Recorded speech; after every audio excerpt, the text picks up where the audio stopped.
اب وہ سب جملے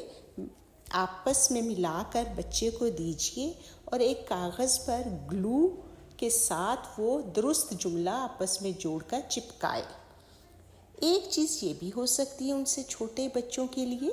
کہ وہ امی کی تصویر بنائیں اور ان کی امی کو جو لباس ان کا پسندیدہ لباس ہے اور جس رنگ میں پسند ہے ویسا لباس پہنا دیں اس تصویر پہ اور ویسا ہی رنگ کریں جو ان کا پسندیدہ رنگ ہے۔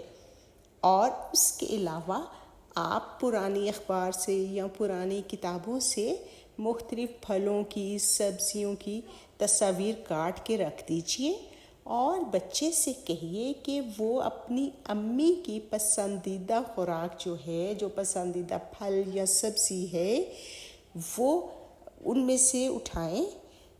اور پھر اسے اس سادہ کاغذ کے اوپر چپکا